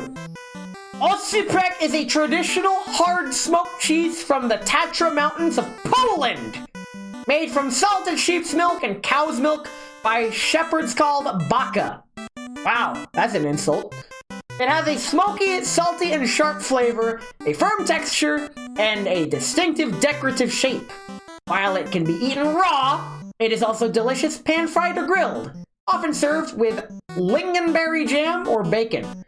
My question is, how the hell do I get this in the United States? I'm partial to Gouda. I think my Shiny and Chrome collab, I had a wheel of smoked Gouda, but it was covered in wax, and Shiny and Chrome saved me from just eating wax. It sounds like something you take for diabetes. Understandable. Tadadu, why? We're not doing grilled cheese. Unless you make it, pour ale on a cheese wheel. Ooh, that sounds nice. I'm in the Polish store. A lot of Poles in America come from Tatra Mountains. Listen, the last time I encountered a Pole here in this country, my mom almost backed into it, okay? That's how she got the dent in her car. I didn't put it there. That was before backup cameras. Whenever I'm using my mom's car, she's in the passenger or in one of the passenger seats, and we're backing up, and she notices I don't use the backup camera. Call me old-fashioned. I don't use backup cameras, even though I probably should. My own car does not have a backup camera, and my car is the Titanic. It's long and has a shitty turn radius. I just gotta watch out for icebergs, but it's fine. The point is, I can back just fine without a backup camera. And my mom is like, holy moly, my son is a really good driver. And I'm like, you learned this in driving school. You should know how to do this. This is basic how to back a car. Back in the day, they didn't have cars. People backed horses. I saw it at an exhibit at the county fair once. The freaking stagecoach guy was like parallel parking a stagecoach. He parallel parked a stagecoach! I didn't know that was possible! Really trained horses, by the way. Holy shit. Again, I didn't even know that was a thing.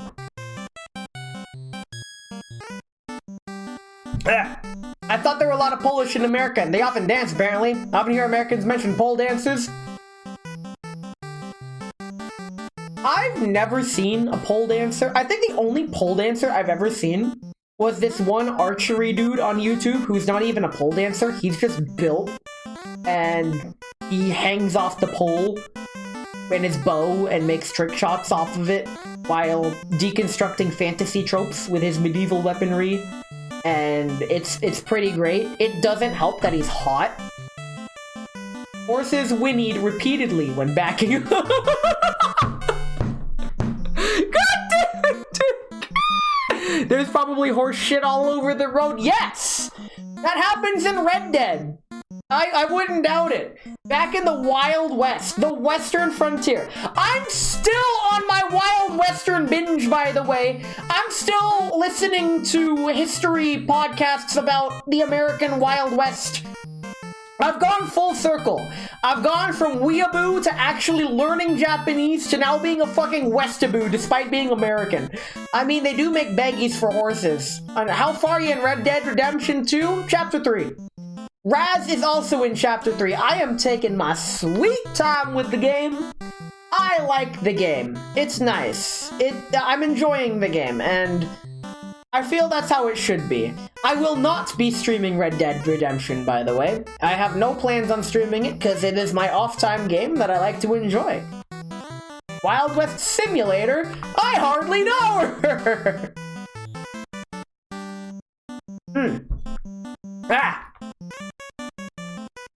I have this depresso meal in front of me. I should probably try eating it. I remember to put seasoning on it this time. From now on, I'm just straight up calling it the depresso meal. What game genre you like streaming?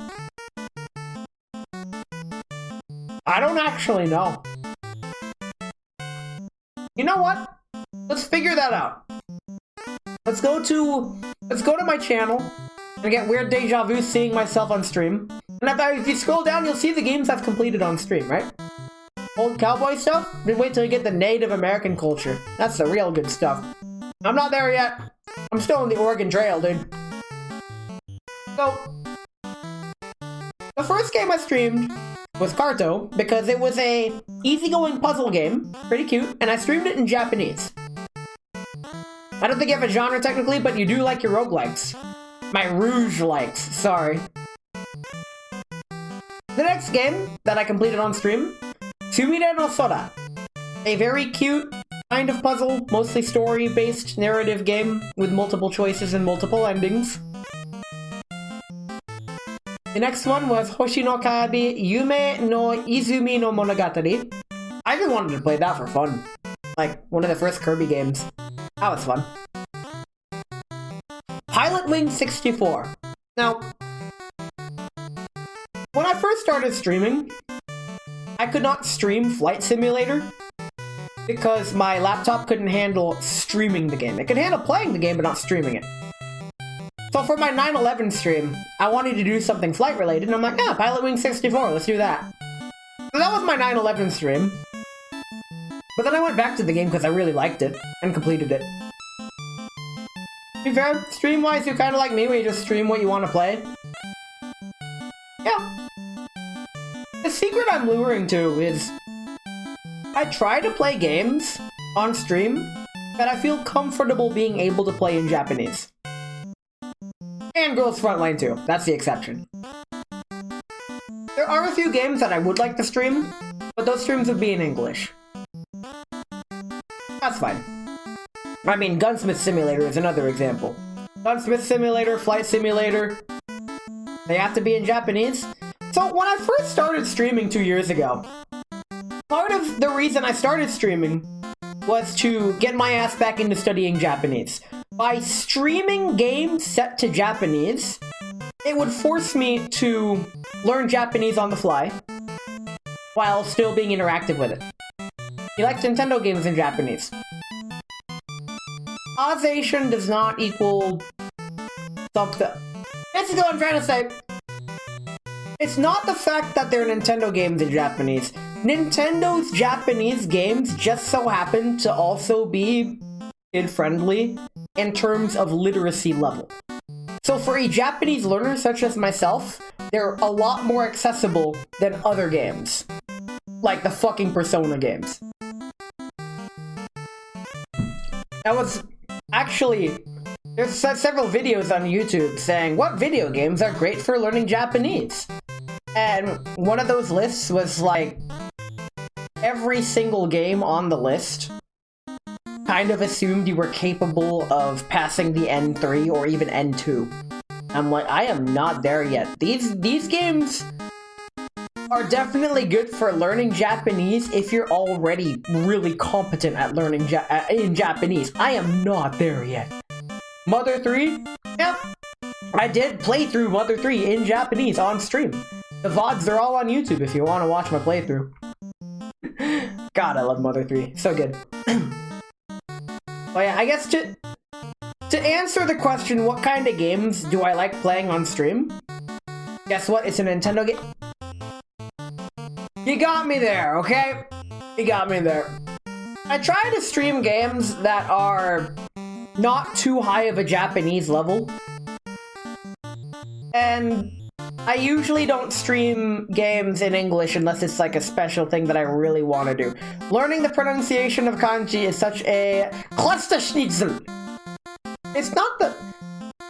You see, the word pronunciation used there, that allures me to pitch accent, which, yes, I agree. That is... I'm never going to learn pitch accent. I've just resolved that I'm just not going to know pitch accent. But the readings of the kanji themselves is more, I'd say that's a lot, that's where the real thing lies, and I'm sure that's lost in translation now. Pitch? Baseball! God damn. You got me there. You got me there. Ah. Yeah, that's what you meant. It's fine. Growing up with an ESL parent has given me a greater understanding of interpreting what people say if they are also ESL or a otherwise non-native speaker of English, such as people from Britland or the land down under.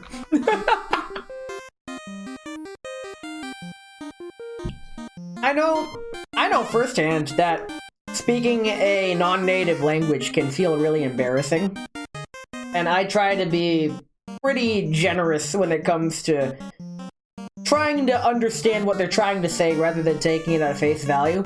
That said, if I know you're a native speaker and you say something, I'm gonna take it at face value, including but not limited to any spelling mistakes I take as literal, because it's funny. In Chinese, it's at least one character and one syllable.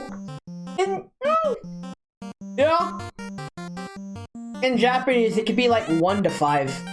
I think there's one kanji that has, I don't know how, it has 4 or 5 kana as it's reading. I know Inazuma, or Ikazuchi, those two. Oh, Kaminari is another one. Kokorozashi.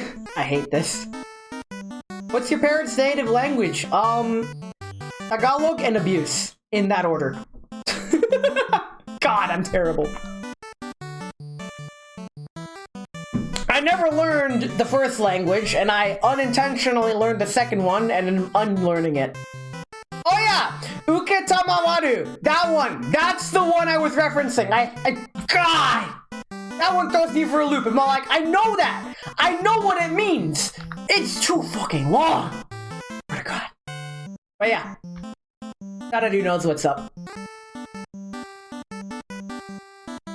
I've had people want me to help them learn Japanese in the past, and I'm really flattered when that happens, because that means I at least present myself as someone who apparently knows what he's talking about.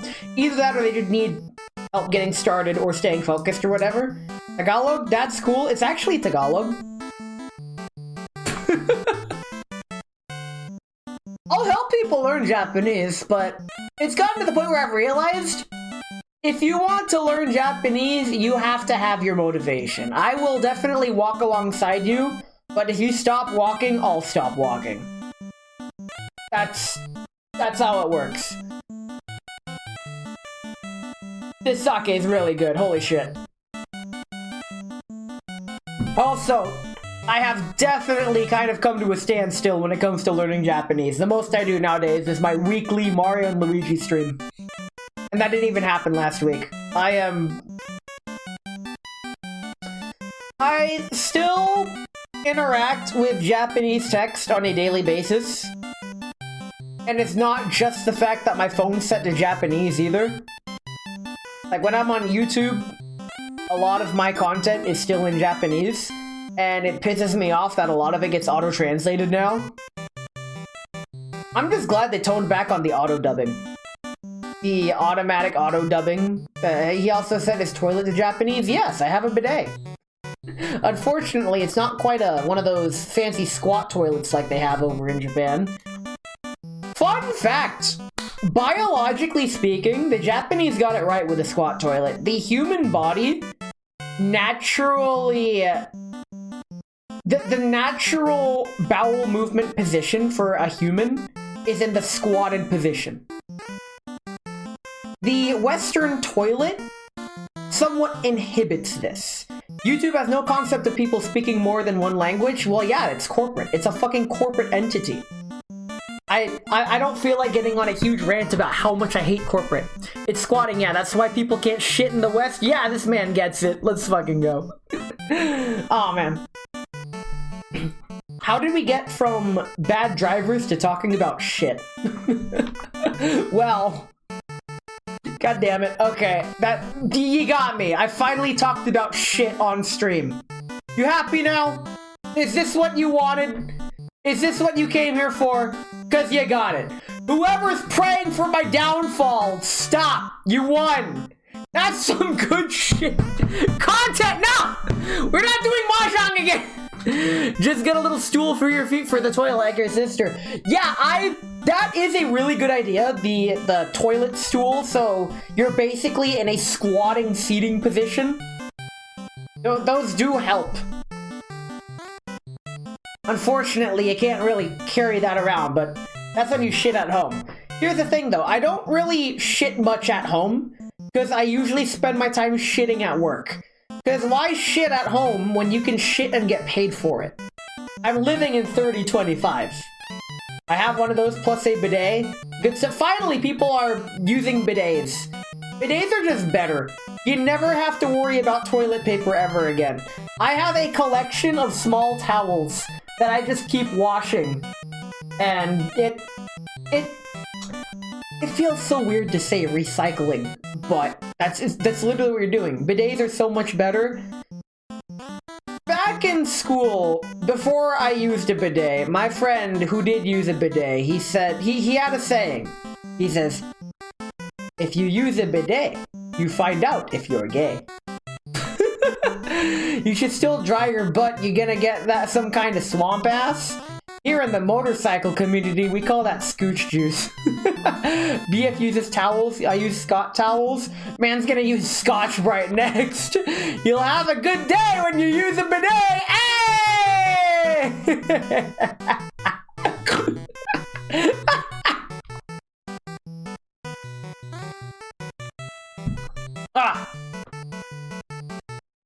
How much time do I have left? I got 10 minutes!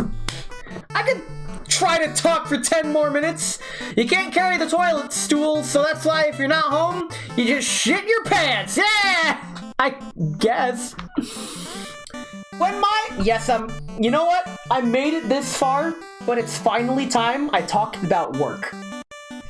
When my coworker was talking mad shit behind my back about how, oh, Ness is taking these bathroom breaks, part of me just wanted to just casually waltz over to his cubicle, lean over like freaking what's his face in Office Space and be like, you know, I could just shit on your desk if you want. If that's what you really want. I've thought about saying that. Fortunately, I think he finally got the picture. He doesn't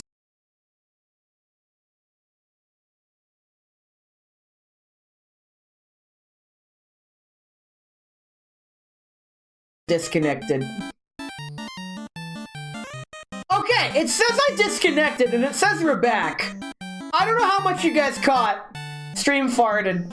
Twitch didn't like that. It's fine. Boss makes $1, I make a dime. That's why I shit on company time. That's what I do. I straight up do that every time. Yeah, it was me. OBS said I disconnected. It's fine, we're back. We are so back. Basically, to wrap up this story, there's some people in the world that just can't be helped. They are abusive and slimy, rotten to the core.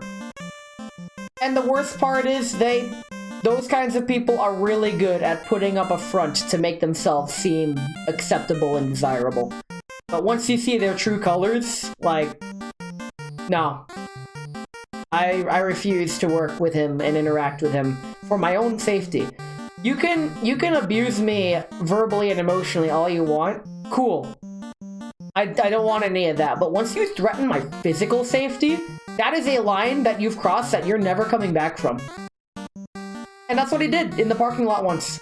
I reported it to safety and HR. Of course they didn't do shit about it. But he's on my permanent shit list. He will be getting no favors from me. Period.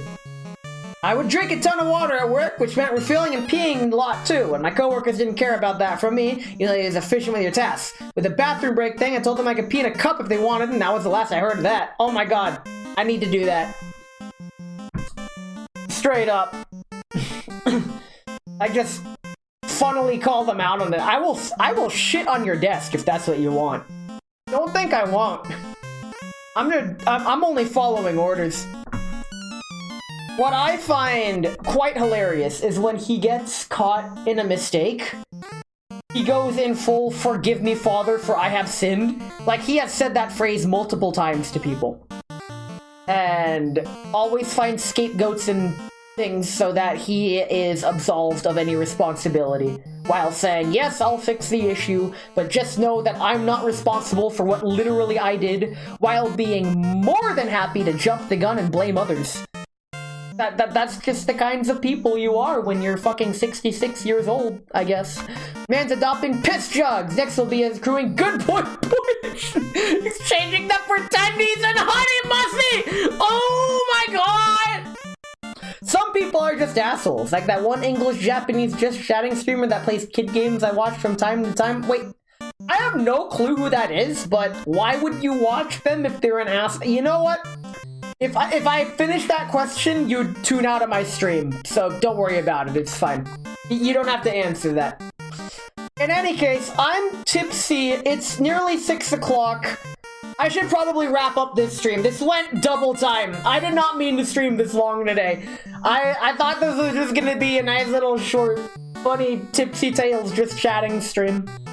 Once again demonstrating to myself that I can handle a just chatting stream if I know what to talk about, except for the fact that for a good portion of this stream I did not know what to talk about, but fuck it, we do it live.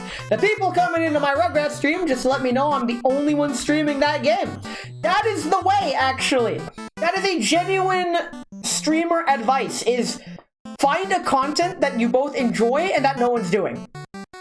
And I thought, streaming games in Japanese despite being a native English speaker. Yeah, I'm pretty sure I'm one of the only people that does that, right? No. Nemi Mineko does that, Aerothos does that. Who else does that? freaking, I think Ray VT did that for a time. I know Rest is capable of it. I'm not even close. I thought I was breaking new ground. No, I'm late for the party. You're as good as just shouting streamer. You got that stole, boys! Oh my god! I can't believe you've done this. I can't believe you've done this. Okay. Damn it. This is fun. Amazing. And on that terrible disappointment, who do we raid? Let me check who's online. Oh, Giddy Gila went live while I was yapping. We can raid her. She was a past Cheese collab guest. She's green. We all love green women, right? Green woman good. That's how it works. In any case, let's wrap this up. Thank you. I pressured Ness to stay longer. You did, and it worked. Great. You give the people what they came for, I guess. And I hope you're happy. I genuinely do. The freaking wild tangent. Ninja Sex Party has a song called Danny Don't You Know? And it's a song about how the lead singer, Dan Avidan, more better known as Danny Sexbang, it's a song to him from when he was much younger, I guess. It's a song to your past self. Addressing, like, yeah, life, you're going through a lot of shit, but stick with it, because it's all gonna work out. He's still alive? I thought he was like 45. Yes, Danny is still alive. Yeah, what do you mean? Did you say damn Dimmadome? Order the Dimsdale Dimmadome? At SakuraCon one year, there was a Doug Dimmadome cosplayer whose hat was way too fucking tall. I don't know how they managed to make a hat that tall. It had to have been at least 10 feet. I'm not kidding. I'll have to dig up the photo after stream. It was amazing, actually. I was impressed. Everyone loved it. But where was I going with the Ninja Sex Party thing? Oh yeah, there's always Tall Hat Doug Dimmadome's owner of the Dimsdale Dimmadome. Yes. Truly the fairly oddest of parents of all time. And with that, I'm trying to remember what I was trying to say with the Danny Don't You Know song with Ninja Sex Party. All I know, well, there's a lot more than I know, but NSP helped me discover TWRP, where the Tupperware Remix Party. I love their music. I have their albums. They are so good. Holy crap, they have this modern day funky fusion style that you can't really get anywhere else. It's like them and the Midnight.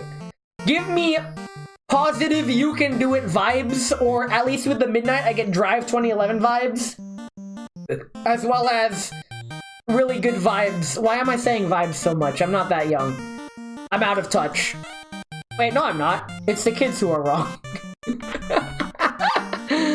Oh man. How much did I drink? I drank a third of the bottle. Okay, you know what? That's fine. We're putting the bottle away. We're good. We're good. 750 milliliter bottle of 13%, by the way. I am definitely in a good mood. Chug, chug, chug. No, no, no. Technically, that's against Twitch TOS. Wait. Saying that is not against Twitch TOS. Saying it in a paid message is. I cannot accept bribes to do things that would endanger me on stream. Unironically against Twitch TOS. Now, if you sent that in a tiered message and I denied it, I'd take the money by default because that's what Twitch does. It's not early refundable. And you just not get what you want. That is how we be Twitch TOS compliant. I had to read the entirety of the Twitch TOS to make sure I could do one of my Girls Frontline streams. One of those special Girls Frontline streams.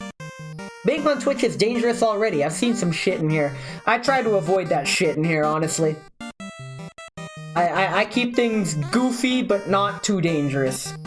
But But I do know you can show airsoft guns on Twitch. There is nothing in Twitch TOS against just showing off airsoft guns. Hell, even with real guns, you can show them off as long as they're unloaded and cleared and you're not actually shooting them. You can just have them. Keep away from chatting stream. I swear to God. You tried to avoid that shit on your stream, I didn't you avoid any motherfucker. Sorry, you'll stop? Well, that's your loss. We call that content, I guess. They say chat reflects the streamer. I always knew I was a shitty streamer, but this is next level. Damn. Wait, May has become... Wow! Alright. It's 6 o'clock. I actually do have to go. This is normally when I end my longer streams anyway. So, extended weekday stream. You're welcome. Become Human took a turn. Bye-bye. Thanks for coming. Thanks for coming to my freaking Just Chatting stream. Truth be told, I'm not confident about my Just Chatting streams. I'm really not. But my Tipsy Tales seem to be a hit. My Cheese collabs seem to be a hit. It's almost as if, statistically speaking, Just Chatting is one of the biggest categories on Twitch, if not the biggest, so I guess this is what the people want, I guess. Sure, I'll be yapping away, but not yet, because Wednesday we got Mario and Luigi, and Friday we get more Girls Frontline, and on Saturday, that's when the fun begins, because, well, I mean, the fun is already began. Well, the fun only happens after work. And then, yap away. Yep, we yap away. Ba-bum, ba-bum, ba-bum. Wait, that's not how that song goes. Thanks, the midnight. Saturday! Very special cheese collab on Saturday. We're bringing in someone I met at Off-Kai this year. Now, to give a bit of context to this, y'all know how I am energetic bonkers, off the fucking walls, unhinged, unrailed, just straight up loudest motherfucker on Twitch. Very enthusiastic about stuff. I'm that guy, right? And people have told me, bro, Ness, there's like no one who can match that. You're one of a kind, and I'm like, bullshit. And I just want to say, I fucking told you so. I've met my match. I was nerfed at Off-Kai because I was literally fucking dying, but I have encountered someone who can both match and surpass my energy level. And we're gonna be drinking and doing a cheese collab together this Saturday. I don't even know what's going to happen. Part of me's actually kinda scared. But you know what? Fuck it, we ball. Let's raid Giddy Gila. So Giddy Gila is someone I both collabed and cheese collabed with last. She's the one that told me about the adult Fruity Pebbles, where I took the wine and poured it into the bowl of blue cheese crumble and ate it like a cereal. I have a clip of it on my channel. Learning to focus the autisms. Yo! It's almost autisms! The leaves on the trees are turning brown and yellow and it's really pretty. Autisms is a really good season, but I'm more of a winter guy myself. In any case, let's say hi to Giddy. And until then, thank you all so much for coming. It does mean a lot when there's more than 0 people in the stream. Basically, that's my graduation criteria. If I'm streaming to 0 people consistently, I stop. If I'm streaming to 1 people consistently, I'm in. I'm all in. Autism, how about that? Autism tomorrow? Agreed. Let's say hi to Giddy. I'll catch you all on Wednesday for some Mario and Luigi, or I'll catch you in the Discord, because I'm always in the Discord. See ya!